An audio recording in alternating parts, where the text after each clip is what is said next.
Nigeria's Oil and Gas Free Zones Authority exempts companies from the normal regime applicable to businesses in Nigeria, especially with regard to customs duty, immigration and tax.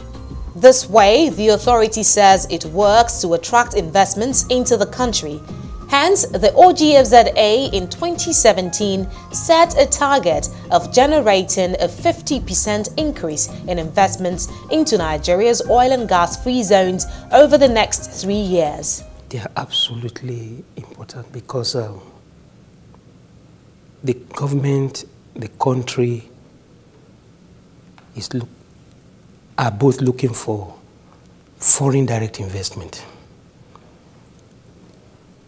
And the OGFZA, from the much or the little I know about it, was set up to coordinate this particular aspect of creating an enabling environment for investors, foreign investors, bringing their money, bringing their expertise to encourage trade and economic development within the West African sub-region, which Nigeria is strategically placed. It's a deliberate government policy to encourage export and also local content. So Nigerian Coastal Service is there to implement that government fiscal policy. Collaborators who work with the authority mainly on duties and immigration, the Nigeria Immigration Service and the Nigeria Customs Service, describe the OGFZA's task as an important and deliberate one. Immigration deals with the human aspect, and we deal with the goods. We are, we are in charge of monitoring the exit and entry into Nigeria, movement of persons, in this case, expatriates specifically. For the expatriates to bring in, or foreigners to bring in their investment into Nigeria to help fast forward Nigeria's economic development, we need to create, like the government says, an enabling environment, ease of doing business.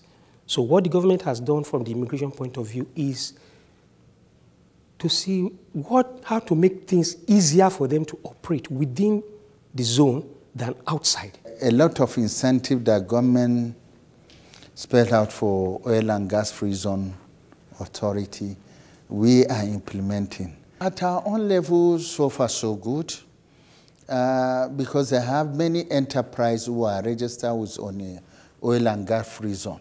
In fact, I think even last week they admitted about 6 new enterprises to import their things into free zone free. We monitor that. Implementation of such policies, which aim to ensure inflow of foreign direct investments, therefore requires combined efforts between the Nigeria Immigration Service, Nigeria Customs Service, and other collaborators with the OGFZA. The goal to fast-track investment decisions and ensure that the ease of doing business is a reality. For the immigration, the core incentive is the elimination of the requirement of expatriate quota within the free zone.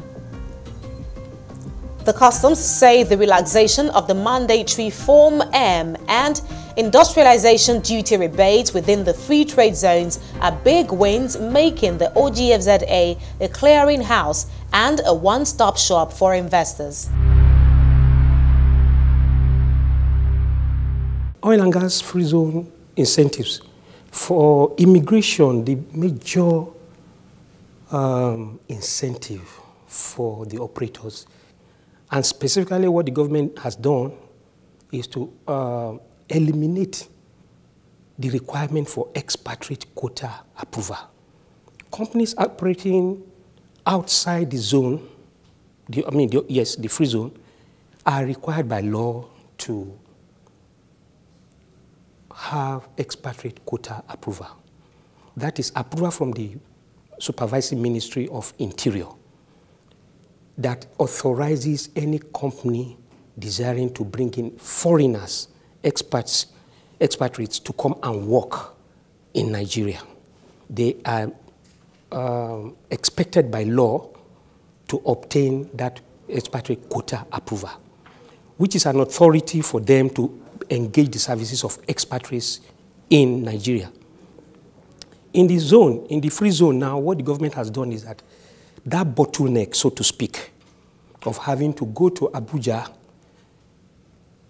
your accommodation, your life, your money, whatever it is that you have to pay, government has taken that burden away from them and said, for you operating within this free zone, you are exempted from expatriate quota approval. All that you are required to do is just to make sure that if you are coming to work, for example, to reside and work in Nigeria, all that you are required by law is that you come in with the appropriate visa that is subject to regularization, STR, you call it STR visa.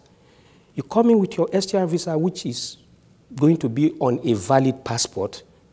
Your company has written concerning you to the zone, to the authority, that your company also has the proper license with the authority, then it's a done deal.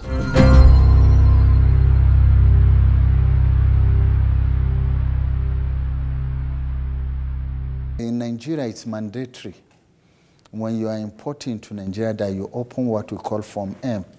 You process it with Central Bank of Nigeria. But if you are importing into trade-free zone, that mandatory requirement is relaxed. You can make importation into trade-free zone without that mandatory Form M, and you don't pay duty into free zone. And another huge incentive is by the time you add value to the raw material imported there, and you are importing now into Nigeria, you have a rebate of up to 75% on the value of such item when you are going to pay the duty payable to the government. The other incentive that you have is that the facilities for expatriates who are the driving force, so to speak. You're talking of foreign direct investment, for example, you are permitted to bring in your money, you are permitted to bring in your expertise. As a foreigner, you need a peace of mind to be able to do your work, to carry on with your investment. One of the advantages here is that what will have taken you several timelines to accomplish from our service headquarters or from the conventional state commands, Nigeria Immigration Service has brought close to the doorstep of the players at the zone. You don't need to go out. They have many enterprises who are registered with on a oil and gas free zone. To import their things into free zone free, we monitor that. And they have the right to store as long as they want.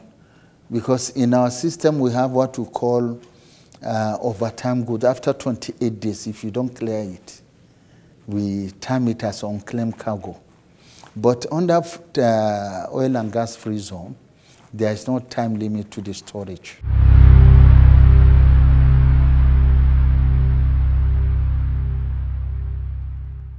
You see, in custom, we have what we call fast-track facilities for compliant traders only.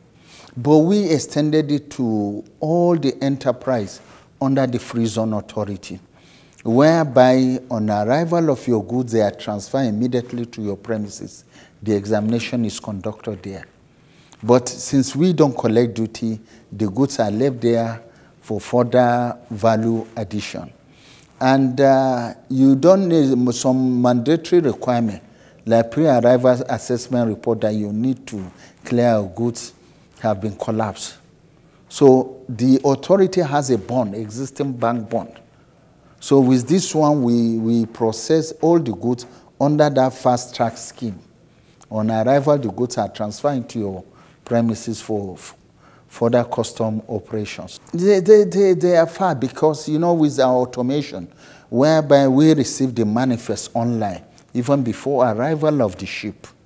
As soon as the manifest is transmitted into our portal, the management of on the oil and gas free zone start processing the document.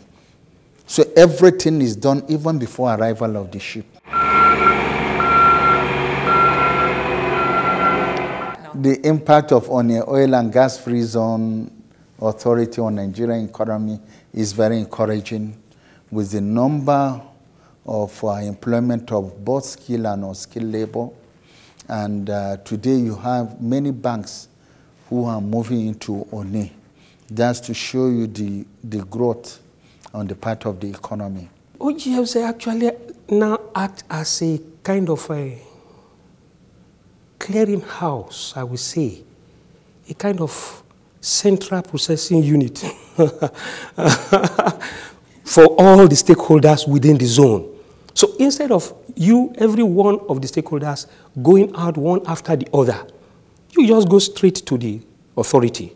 The authority liaises on your behalf and gets things sorted out. You don't need to start going round and round the circle. The authority goes round and round the circle so that you can have time and peace of mind to do your business. For these collaborators, the incentives created by the Oil and Gas Free Zones Authority, in alignment with the vision of the Nigerian government, will birth what they call practical infrastructure development, moving the authority closer to its mandate of being a premier agency for promoting, securing and sustaining investments into Nigeria. With the incentive government put in place, it's encouraging that we drag foreign investors, because so many things have been collapsed. Earlier on, I said that if you are importing back to Nigeria from the trade and free zone, you have 75% rebate. And when you are exporting to a foreign country, you don't pay anything. So it's encouraging. In line with the federal government's vision and policy, the free trade zone actually encourages practical infrastructural development within the areas. There's no doubt about it. At least I've seen that one practically there. The kind of infrastructures you have within the zone, just go outside. It's a different ballgame, completely. It's completely. My desire is that actually Nigeria should borrow a big leap and continue to expand from the free zone concept.